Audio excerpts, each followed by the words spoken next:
好，各位同學大家好啦。咁今日呢個 video 咧就係關於2012年嘅第6條嘅，咁咧就係關乎到 Net Labour Force 呢一個 concept 嘅。咁就以下邊個政策咧係會導致一個 labour force 嘅上升？嗱，首先咧我哋要知乜嘢係 labour force 啦。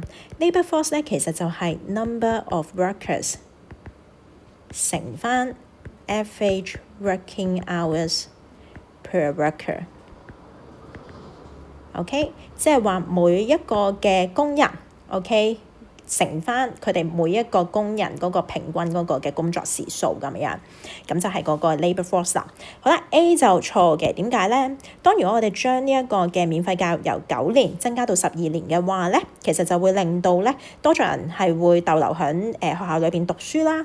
咁意思就即係話咧 number of workers 啊。number of workers 咧，其實就會少咗，即係話少咗人出嚟做嘢，係咪？咁所以就應該會令到 labour force 咧係會跌嘅。好啦 ，boy 係錯嘅，增加咗呢一個嘅資本投資者入境計劃嗰個嘅 minimum 嘅 requirement， 即係話咧至少你要帶幾多錢嚟香港，你先可以移民嚟香港啦。而家個要求咧係增加咗。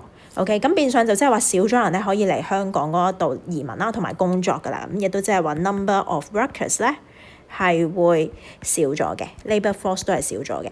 好 C 就係答案啦，增加咗呢個 immigration scheme 嘅 quota 俾一啲咧係專才啦咁樣，咁即係話咧多咗嘅專才咧係可以有機會嚟香港，因為而家個 quota 增加咗，咁所以 number of workers 咧喺香港咧就會可以係增加咗啦，所以 labour force 就可以上升啦。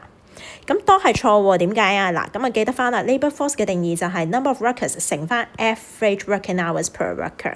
咁而家 dot 呢個就係講緊個 working hours 啦。嗱，而家我哋設立咗一個嘅最低工作嘅時數，咁即係話咧嗰個嘅 average working hours per workers 咧就唔可以好似以前咁啦，完全毫無管制。而家咧就有翻個管制啦，咁即係話 average working hours per worker 咧就應該會下跌嘅，咁所以 labour force 咧就應該都會下跌啦。OK，得唔得？咁所以咧答案就會係 C。